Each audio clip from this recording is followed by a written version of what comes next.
ونستغفره ونؤمن به ونتوكل عليه ونعوذ بالله من شرور أنفسنا ومن سيئات أعمالنا من يهد الله فلا مضل له ومن يضلل فلا هادي له أشهد أن لا إله إلا الله وحده لا شريك له وأشهد أن سيدنا ومولانا محمدا عبده ورسوله لا نبي بعده اللهم صل وسلم وبارك على عبدك ورسولك سيدنا محمد وعلى آله وصحبه وسلم تسليما كثيرا كثيرا قال تعالى في كتابه الكريم وما أمروا إلا ليعبدوا الله مخلصين له الدين حنفاء ويقيموا الصلاة ويؤتوا الزكاة وذلك دين قيما صدق الله العظيم. Hadirin jamaah Jumat rahimakumullah. Sejak kita mengikrarkan bahwa inna salati wa nusuki wa mahyaya wa mamati lillahi rabbil alamin, bahwa salatku, ibadahku, hidup dan matiku untuk Allah Ta'ala, maka maknanya semua gerak kita, diam kita, duduk kita, berdiri kita, kita usahakan hanya untuk Allah Subhanahu wa Ta'ala.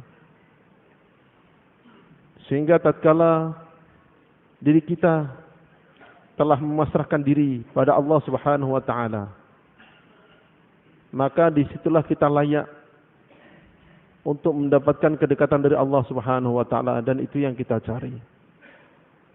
Penerimaan manusia, kedekatan manusia, kecintaan manusia, tatkala tidak disertai dengan penerimaan Allah Subhanahu wa Ta'ala, maka adalah kosong belaka. Tidak ada nilainya. Para anbiya alaihi salatu wassalam, sebagaimana dalam riwayat Ibnu Abbas radhiyallahu anhu, Rasulullah sallallahu alaihi wasallam sampaikan, "Uridat 'alayya al-umam", dinamakan di hadapanku umat-umat. Fara'aitun nabi wa ma'ahu rahat, wa ra'aitun nabi wa ma'ahu ashrah, wa ra'aitun nabi wa ma'ahu isnan, wa ra'aitun nabi wa ma'ahu ahad, wa ra'aitun nahu laysa ma'ahu ahad, atau kama qala Rasulullah sallallahu alaihi wasallam. Dinamakan padaku umat-umat yang masuk surga. Ada satu nabi masuk surga bersama satu rombongan, masuk surga bersama 10 orang, masuk surga bersama 3 orang, masuk surga bersama 2 orang saja. Ada yang masuk surga betul-betul sendirian, seorang nabi. Tapi beliau makbul di sisi Allah Subhanahu wa Ta'ala, diterima oleh Allah Subhanahu wa Ta'ala. Dan itu yang kita cari. Kita yang sedang mengusahakan usaha Rasulullah sallallahu alaihi wasallam, hakikatnya adalah ingin diri kita diterima. Sehingga setiap kali kita berangkat untuk beberapa hari pun, maka niat pertama adalah islah diri. Supaya apa? Supaya diterima oleh Allah Subhanahu wa Ta'ala. Adapun kemudian setelah diterima oleh Allah Subhanahu wa Ta'ala, dicintai oleh Allah Subhanahu wa Ta'ala, lalu Allah Ta'ala beritahukan pada Jibril alaihi salatu wassalam, lalu malaikat Jibril alaihi salam umumkan pada penduduk langit, lalu Allah Ta'ala letakkan qabuliyah di muka bumi. Itu bukan matlub kita, bukan, itu mau'ud. Matlub kita diterima oleh Allah Subhanahu wa Ta'ala. Tatkala yang menjadi matlub betul-betul kita kejar, betul-betul kita usahakan, dan Allah Ta'ala telah terima, maka tanpa diusahakan pun yang Allah Ta'ala janjikan, Allah Ta'ala penuhi. Dan Allah Ta'ala sangat murka tatkala yang mau'udnya dijanjikan oleh Allah Ta'ala justru dibalik menjadi mau'ud, menjadi matlub. Maka para masyayikh sering ingatkan bahwa kita ingin qabuliyah, ingin diterima oleh Allah Subhanahu wa Ta'ala. Para ulama menjelaskan dengan berbagai bahasa mereka bagaimana supaya menjadi orang yang diterima oleh Allah Subhanahu wa Ta'ala ini. Dan ma'iyatullah yang pasti adalah beserta sifat, bukan beserta fisik, bukan beserta jumlah, bukan beserta kuantitas, bukan, tapi beserta sifat. Innallaha ma'al ladzina taqaw wal ladzina muhsinun, innallaha ma'al muhsinin, innallaha ma'as sabirin. Banyak sekali ayat-ayat seperti itu. Salah satu di antara makalah penjelasan bagaimana menjadi hamba Allah Ta'ala yang diterima, kemudian layak menjadi asbab hidayah. Syekh Imam Abdul Qadir Jani rahmatullah alaih, beliau katakan bahwa tidak layak seorang ini menjalankan kehormatan yang akan Allah Ta'ala berikan padanya sebagai pembimbing umat, hatta yakuna fihi 12 khaslah, sehingga dalam dirinya ada 12 perkara. Sintani min Allah, sintani min Rasulillah, sintani min Abi Bakar, sintani min Umar, sintani min Utsman, sintani min Ali. 2 dari Allah, 2 dari Rasulullah, 2 dari Abu Bakar, 2 dari Umar, 2 dari Utsman, 2 dari Ali radhiyallahu ajma'in. Amma sintan min Allah, adapun 2 khoslatan min Allah, 2 perkara yang kita inginkan, kita dapatkan itu, dan itu sebenarnya adalah khasnya Allah Subhanahu wa taala, yakunu sattaran ghaffaran. Hendaknya orang ini orang yang sattar, sangat suka untuk menutup kekurangan orang. Wa ghaffaran, dan sangat suka memaafkan. Dan itu sifat Rasulullah sallallahu alaihi wasallam, sifat para sahabat radhiyallahu ajma'in, sifat para ulama yang kabul seperti itu semuanya. Sattaran, berusaha untuk menutup. Sedangkan hak Allah Subhanahu wa taala sebenarnya sebagai pemilik mutlak makhluk ini, andaikan seorang tanpa dosa apapun, tanpa salah apapun lalu dimasukkan dalam neraka, Allah enggak zalim itu. Itu hak Allah, karena makhluk adalah milik Allah. Tapi ternyata Allah SWT begitu sattar, begitu penutup. Bil khusus umat Rasulullah SAW ini. Di dunia saja Allah Ta'ala tutupi. Maka banyak orang-orang yang nanti terkaget-kaget dengan dosa-dosanya dibuka oleh Allah Ta'ala. Ketahuan semua, pasti. Tapi Allah Ta'ala tidak beberkan di depan umum. Allah Ta'ala beritahukan pada mereka, sebagaimana aku tutup untukmu di dunia, aku pun akan menutupmu di akhirat ini. Itu sifat khas Allah. Yang itu kata beliau adalah syarat bagi seorang hamba yang ingin diterima oleh Allah. Ayyakuna sattaran, sangat menutup. Bagaimana Rasulullah sallallahu alaihi wasallam, bagaimana para sahabat ajma'in, para ulama, tabi'in. Imam Hatim Al-Asam rahmatullah alaih, yang diberi gelar Al-Asam yang tuli. Dia seorang ulama, didatangi seorang wanita ingin tanya masail, ingin minta nasihat. Tengah-tengah tanya tanpa bisa dikontrol, buang angin. Tidak terbayang bagaimana malunya. Seorang wanita di depan seorang ulama buang angin, bunyi lagi. Nampak rasa malunya. Maka Imam Hatim ini subhanallah, untuk menutupi rasa malunya orang yang tanya ini, maka beliau pura-pura tuli seketika. Ngomong apa tadi gak dengar, agak maju dikit. Yang keras saya ini gak begitu dengar ini. Nampak cerah wajahnya. Ini sudah keras gak dengar, apalagi kentut saya tadi pasti gak kedengeran. Subhanallah. Bukan hanya waktu itu, selama wanita ini masih hidup, beliau pura-pura tuli sampai meninggal baru beliau buka. Demi menutup aib satu orang saja.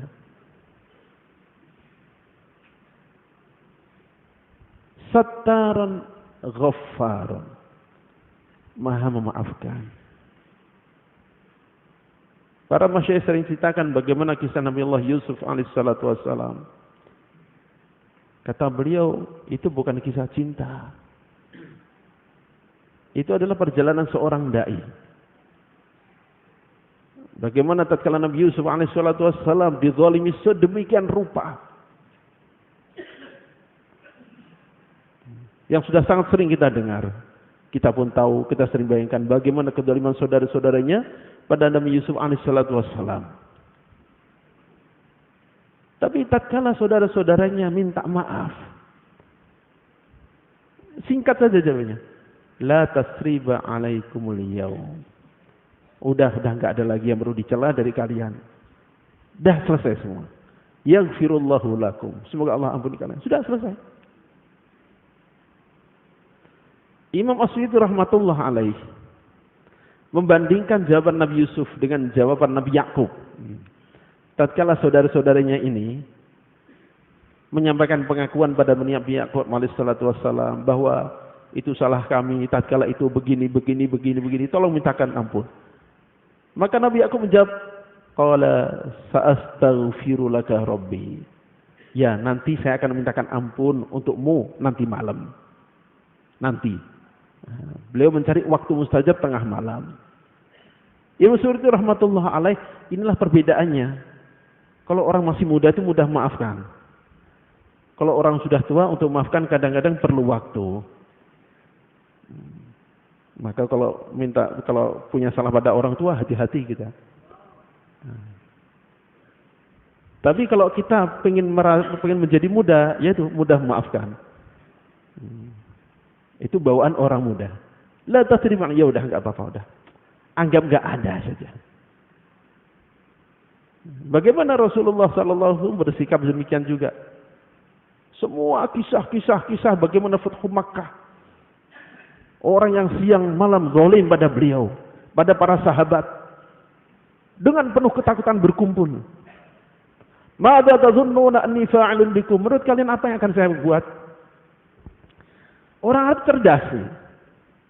Maka mereka cukup mengutip sepotong makalah, sepotong kata mutiara. Ada kata mutiara dalam bahasa Arab. Orang mulia tatkala mampu dia tidak akan balas dendam. Itu orang mulia. Maka tatkala beliau bertanya, "Madza tazunnuna anni fa'alun bikum?" Menurut kalian apa akan saya lakukan? Orang-orang kafir Quraisy menjawab, "Innaka karim. Ibnu karim. Ibni karim." Engkau ini kan orang mulia, keturunan orang mulia, cucunya orang mulia. Lanjutannya sebenarnya wal qarim idza qadara afa. Orang mulia itu kalau mampu justru maafkan. Mereka cukup berjawab sepotong itu sudah paham Rasulullah SAW. Minta dimaafkan ini. Insorifu antum talaqo. Ya udah, pulang semua, bebas kalian semua. Sampai begitu pemaafnya beliau. Sampai tatkala ada Ikrimah bin Abu Jahal yang kita sudah sangat tahu bagaimana jahatnya, kejamnya Abu Jahal. Tapi karena Ikrimah sudah masuk Islam, dan sebenarnya sebelum masuk Islam, Ikrimah ini termasuk salah satu dari 7 orang yang Rasulullah SAW umumkan. Kalau ada salah satu dari 7 orang ini, kalian temui walaupun di dalam Masjidil Haram berpegang pada kiswah Ka'bah, tangkap penggal lehernya. 7 orang yang sangat menyakiti, termasuk Ikrimah. Tapi tatkala giliran maafkan, subhanallah, Rasulullah maafkan, Rasulullah muliakan, sampai beliau pesan pada orang-orang sekitarnya, kalau ada Ikrimah, jangan cerita tentang Abu Jahal, kasihan, hatinya menderita nanti. Sattarun ghaffarun, sifat Allah yang dimiliki. Wa khaslatani min Rasulillah sallallahu alaihi wasallam, yakunu syafiqan rafiqan. Kasih sayang dan penuh kelembutan dan kehalusan. Bil mu'minina raufur rahim. Itu sifat Rasulullah sallallahu alaihi wasallam yang khas. Begitu penyayangnya beliau. Jangankan manusia. Bayangkan orang-orang kafir, mereka mengepung Rasulullah dan para sahabat di perang Khandaq. Sepulangnya dari perang Khandaq, mereka di Mekah menderita kelaparan, paceklik panjang. Rasulullah bukannya menunjukkan kegembiraannya, tuh rasain kawalat itu kena adab keren. Enggak. Beliau kirimkan bantuan uang 400 dinar. 400 dinar, kalau 1 dinarnya sekarang 2,5 juta, kali 400 saja, 1 miliar. Dikirimkan untuk orang Mekah membantu kelaparan mereka. Sampai Abu Sufyan geleng-geleng kepala, wahai Muhammad, akhlak apa yang kau miliki ini sebenarnya? Kami datang mengumpungmu, ingin mencelakakanmu. Tatkala kami dalam musibah, engkau membantu kami. Syafiqan, rafiqan, dan sangat lembut. Itu Rasulullah Sallallahu Alaihi Wasallam. Sehingga kata Zaid bin Sa'nah yang kemudian masuk Islam, pendeta Yahudi yang ingin menguji sifat Rasulullah Sallallahu Alaihi Wasallam. Belum tiba sebenarnya tempo untuk menagih hutang, tapi sengaja ditarik serbannya, ditarik selendangnya, sampai berbekas, sampai Sayyidina Umar marah. Ya Rasulullah, izinkan aku untuk memenggal lehernya. Kata Rasulullah, jangan. Kalau engkau ingin kebaikan, cukup nasihati dia. Kalau nagih yang lembut, beri nasihati saya, bayarlah hutang pada waktunya, bayarlah dengan baik. Cukup segitu. Dua dari Allah, dua dari Rasulullah Sallallahu Alaihi Wasallam. Karena waktunya habis, sudah cukup. Ya. Khoslatan min Abu Bakar Siddiq radhiyallahu an, yakunu sadiqan mutasaddiqan. Khoslatan min Umar bin Khattab radhiyallahu an, yakunu ammaran nahhaan. Khoslatani min Uthman bin Affan radhiyallahu an, yakunu ta'aman lit-ta'am musalliyan bil-lail wan nasu niyam. Khoslatan min Ali karamallahu wajhah, yakunu aliman sujjah.